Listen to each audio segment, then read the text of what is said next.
வணக்கம். இது people English series. இந்த வீடியோல நம்ம என்ன பார்க்க போறோம் அப்படின்னா, பல சமயங்கள்ல நம்ம பேசுறப்போ, நாம ஒருத்தருடைய ஒரு பொருளையும், நம்மளுடைய பொருளையும் கம்பேர் பண்ணி பேசுறது. ஏதாவது 2 விஷயங்கள கம்பேர் பண்ணி பேசுறது. இந்த மாரி நம்ம பேசுவோம் இல்லையா? ஸோ அந்த மாரி பேசுறப்போ, நம்ம இந்த இடத்துல வந்து கம்பேரிசன் அப்படின்னு நம்ம சொல்ல வரல. இந்த மாரி கம்பேர் பண்றப்போ யூஸ் பண்ற சில ஃப்ரேசஸ். இப்போ வந்து ஆ உன்னோடது சில விதத்தில நல்லது தான். ஆனா, எல்லா விதத்திலும் என்னோட தான் சிறந்தது. மற்ற விஷயங்கள் எல்லாம் என்னோட தான் சிறந்தது. இந்த மாரிலாம் சொல்றோம் இல்லையா? எல்லா விதத்திலும், எல்லா விஷயங்களிலும், சில விதத்தில, மற்ற விதத்தில. ஸோ இந்த மாரி சொல்றதுக்கான சில ஃப்ரேசஸ் பார்க்க போறோம். இன்னைக்கு நம்ம பார்க்க போறது இந்த ரெஸ்பெக்ட் அப்படின்னு வர்ற மாதிரியான சில ஃப்ரேசஸ். இங்க குடுத்துருக்க ஃப்ரேசஸ்லாம் நீங்களே பார்க்கலாம். இன் every respect, in this respect, in all respects இந்த மாரிலாம் நம்ம சொல்றோம் இல்லையா? இந்த ஃப்ரேசஸ் வெறுமனே ஸ்போக்கனுக்கு மட்டும் இல்ல. நீங்க இத ஐஎல்ஸ் மாதிரி எக்ஸாம்ஸ்ல எதையாவது பத்தி எழுதுறது, பேசுறது இதுக்கெல்லாம் உங்களுக்கு ரொம்பவே யூஸ்ஃபுல்லா இருக்கும். அதே மாதிரி நெறைய ஃபார்மல் கம்யூனிகேஷன்ஸ், இமெயில்ஸ் இதுலலாம் யூஸ் பண்றதுக்கு, அஃபிஷியல் டாக்குமெண்ட்ஸ்லலாம் யூஸ் பண்றதுக்கு இந்த ஃப்ரேசஸ் உங்களுக்கு ரொம்பவே யூஸ்ஃபுல்லா இருக்கும். ஸோ இதுக்கெல்லாம் என்ன அர்த்தம்? எப்படி யூஸ் பண்ணணும்? அப்படின்றத நம்ம பார்க்கலாம். இப்போ இதுல இன் எவ்ரி ரெஸ்பெக்ட் அதுலேருந்து நம்ம ஸ்டார்ட் பண்ணலாம். இன் எவ்ரி ரெஸ்பெக்ட் அண்ட் இந்த 3ஆ குடுத்துருக்கோம் பாருங்க, இன் ஆல் ரெஸ்பெக்ட்ஸ் 2ம் சிமிலர் தான். 2யும் இன்டர்சேஞ்சபிளி நீங்க யூஸ் பண்ணலாம். ஒரே ஒரு சின்ன டிஃபரன்ஸ நீங்க இங்கேயே நோட் பண்ணிக்கோங்க. இன் எவ்ரி ரெஸ்பெக்ட்ன்னு சொல்லியிருக்கோம். இன் ஆல் ரெஸ்பெக்ட்ஸ்ன்னு சொல்லியிருக்கோம். ஸோ அது மட்டும் கவனிச்சுக்கோங்க. So first in every respect பார்க்கலாம். ஸோ இன் எவ்ரி ரெஸ்பெக்ட் அப்படின்னா எல்லா விதத்திலும், எல்லா வகையிலும், எல்லா விஷயங்களிலும் அப்படின்னு அர்த்தம். ஸோ அதான் நம்ம ஃபர்ஸ்ட் பார்க்க போறோம். இப்போ அவ எல்லா விதத்திலும் சிறந்தவள் அப்படின்னு நம்ம சொல்லணும். அவள் சிறந்தவள் அப்படின்னு மட்டும் ஃபர்ஸ்ட் சொல்லலாம். அப்போ ஷி இஸ் த பெஸ்ட் அப்படின்னு சொன்னாலும் சரி, ஷி இஸ் பெர்ஃபெக்ட் அப்படி சொன்னாலும் சரி, எல்லா விதத்திலும் இன் every respect. She is perfect in every respect.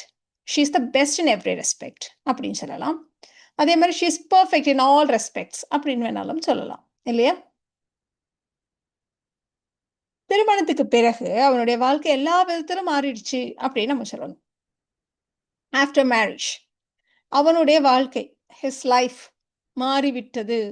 Has changed. His life has changed. எல்லா விதத்திலும் இன் எவ்ரி ரெஸ்பெக்ட்.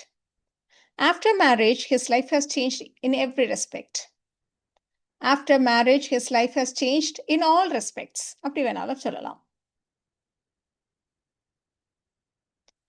எல்லா விஷயங்களிலும், எல்லா விதத்திலும், எல்லா வகையிலும் அவங்களுடைய அம்மா மாதிரியே இருக்கா. அவங்க அம்மா மாதிரியே இருக்கா அப்படியே.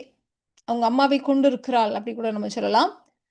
அவ சிரிப்பு உட்பட இன்க்ளூடிங் ஹர் லாஃப் எல்லாமே அப்படியே அவங்க அம்மா மாரியே இருக்கு அப்படின்னு நம்ம சொல்லலாம். ஸோ அவள் தன் தாயை ஒத்திருக்கிறாள். தன் தாயைப் போலவே இருக்கிறாள். எப்படி வேணா சொல்லுங்க. ஸோ ரிசம்பிள் அப்படி சொல்லலாம். இல்லன்னா டேக் ஆஃப்டர் வச்சு சொல்லலாம். நம்ம ரிசம்பிள் வச்சே சொல்லுவோம். அப்போ ஷி ரிசம்பிள்ஸ் ஹர் மதர். அவ அவங்க அம்மா மாதிரியே இருக்கா. She resembles her mother. எல்லா விதத்திலும். இன் every respect. In all respects எப்படி வேணா சொல்லுங்க. அவள் சிரிப்பு உட்படன்னு இருக்கு. அத மட்டும் நம்ம இன்க்ளூட் பண்ணிக்கலாம். Including her laugh. அப்போ she resembles her mother in every respect, including her laugh. She resembles her mother in all respects, including her laugh அப்படின்னு சொல்லலாம். இப்போ நம்ம in every respect, in all respects பார்த்துட்டோம் இல்லையா? இன் திஸ் ரெஸ்பெக்ட் அப்படின்னா எப்படி சொல்லுவோம்? இன் திஸ் இந்த வகையில, இந்த விஷயத்துல, இந்த கோணத்துல பார்க்குறப்போ அப்படி சொல்றதுக்கு இன் திஸ் ரெஸ்பெக்ட் அப்படின்னு நம்ம சொல்லுவோம். இப்போ எக்ஸாம்பிளுக்கு கிரிட்டிசிசம் அப்படின்னு வரப்போ அத ரொம்ப காமா ஃபேஸ் பண்ணுவா, ஹேண்டில் பண்ணுவா. இந்த விஷயத்துல நான் அவள ரொம்ப பாராட்டுறேன் அப்படின்னு நம்ம சொல்லப் போறோம். தமிழ பொறுத்தவரைக்கும் இந்த விஷயத்துல, அந்த விஷயத்துல 2த்தையுமே நம்ம இன்டர்சேஞ்சபிளா யூஸ் பண்ணுவோம். பட் இங்கிலீஷ்ல இன் திஸ் ரெஸ்பெக்ட் அப்படின்னே நம்ம சொல்லலாம். ஸோ விமர்சனங்களை அவ மிகவும் அமைதியாக எதிர்கொள்கிறாள். ஃபேஸ் பண்றான்னு சொன்னாலும் சரி, ஹேண்டில் பண்றான்னு சொன்னாலும் சரி. ஷி ஹேண்டில்ஸ் கிரிட்டிசிசம் காம்லி இல்லன்னா ஷி ஃபேஸஸ் கிரிட்டிசிசம் காம்லி. இந்த விஷயத்துல நான் அவள ரொம்ப பாராட்டுறேன். I admire her in this respect. I admire her in this respect. She faces criticism very calmly. I admire her in this respect. அவன் ரொம்ப time அப்படி கரெக்ட்டா ஃபாலோ பண்ணுவான். கீப் அப் பண்ணுவான். இந்த விஷயத்துல நானும் அவன மாதிரியே இருக்கணும்னு ஆசைப்படுறேன். அப்படின்னு நம்ம சொல்லணும். ஸோ அவன் வந்து ரொம்ப பங்க்சுவல் இல்லையா? He is very punctual. நானும் அவன மாரியே இருக்கணும். I want to be like him in this respect. இந்த விஷயத்துல அவன மாரியே இருக்கணும். I want to be like him in this respect. He is very punctual and I want to be like him in this respect. இப்போ நம்ம கம்பேரிசனுக்கு நிறைய இதை use பண்ணுவோம் அப்படின்னு சொன்னோம் இல்லையா? எங்களுடைய இந்த புது கார் இருக்கு இல்லையா? அது நல்ல மைலேஜ் குடுக்குது. இந்த விஷயத்துல அது என்னுடைய பழைய காரை விட பெட்டர். நல்லா இருக்கு. அப்படின்னு நம்ம சொல்லப் போறோம். ஸோ எங்களுடைய புதிய கார் நல்ல மைலேஜ் தருது அப்படின்னு நம்ம சொல்லணும். அப்ப அவர் new car gives great mileage. அவர் new car gives great mileage. இந்த விஷயத்துல அது பெட்டர். பழைய காரை விட சிறந்தது. இல்லையா? ஸோ இந்த மாதிரி 2 பொருளை கம்பேர் பண்ணாலே நம்ம வந்து கம்பேரிட்டிவ் டிகிரி தான் சொல்லுவோம். அதனால it is better than my old one. It is better than my old one. திரும்பவும் ஓல்டு கார் அப்படின்னு சொல்லாம நம்ம அப்படியே கார்ன்றதை ஒன் அப்படின்னு வச்சு ரீப்ளேஸ் பண்ணிட்டோம். It is better than my old one. Our new car gives great mileage.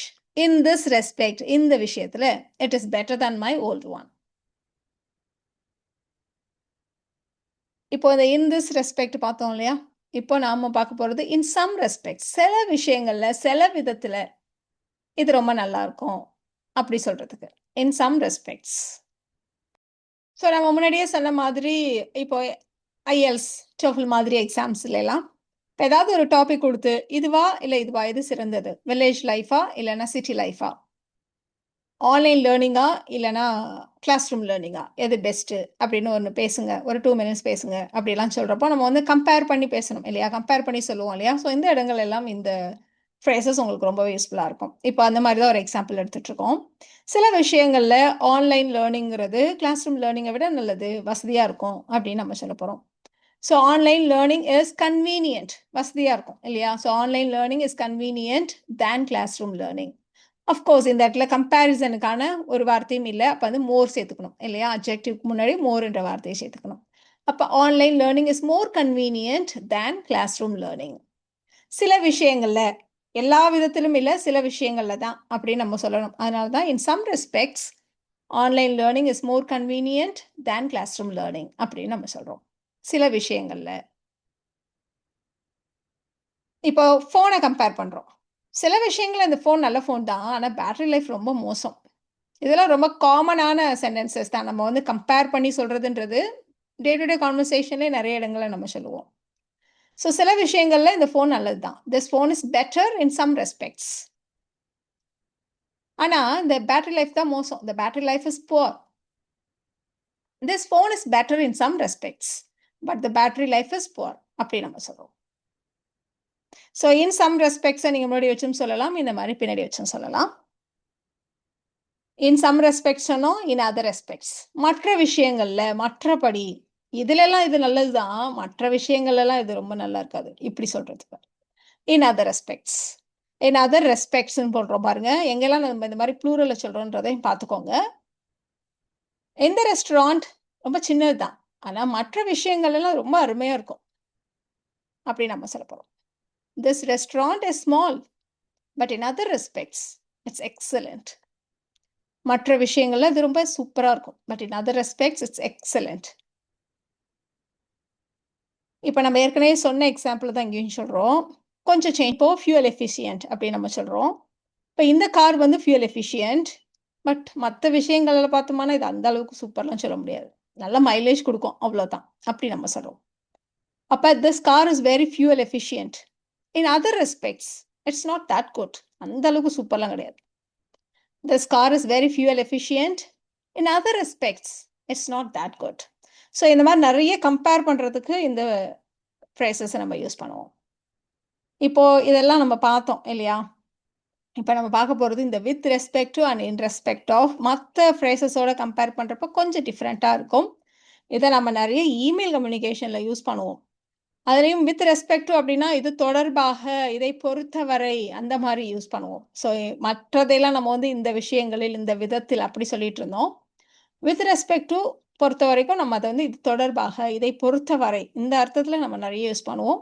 ஸ்பெசிஃபிக்காக email கம்யூனிகேஷனில் நிறைய யூஸ் பண்ணுவோம். இப்போ அந்த மாதிரி ஒரு சென்டென்ஸ் தான் ஃபஸ்ட்டு எடுத்துகிட்டு இருக்கோம். நீங்கள் ஜூன் 15th தேதிட்டு உங்களுடைய லெட்டர் தொடர்பாக நான் வந்து உங்களுக்கு இந்த இமெயிலை அனுப்புகிறேன், இந்த இமெயிலை நான் எழுதுகிறேன் அப்படி நம்ம சொல்கிறோம். ஸோ I'm writing with respect to your letter of 15th June, இல்லைனா I'm writing with respect to your letter dated 15th June இப்படி நம்ம சொல்லுவோம். இங்கிலீஷை பொறுத்த வரைக்கும் இது உண்மைதான், கரெக்ட் தான். ஆனா தமிழுக்கு இல்ல. ஸோ கம்பேர் பண்றோம். ஒரு விஷயத்த சொல்றோம். அப்படி சொல்றப்போ, இது வந்து இங்கிலீஷ்க்கு இது வந்து கரெக்ட்டு. ஆனா தமிழுக்கு இத நம்ம அப்படி சொல்ல முடியாது. அப்படி நம்ம சொல்றோம். அப்போ this is true with respect to English. இங்கிலீஷை பொறுத்தவரை. This is true with respect to English. But not to Tamil.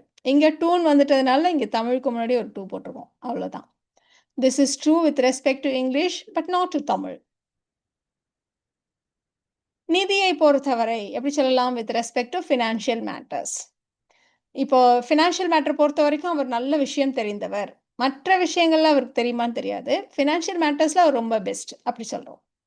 அப்போ with respect to financial matters, he is more knowledgeable.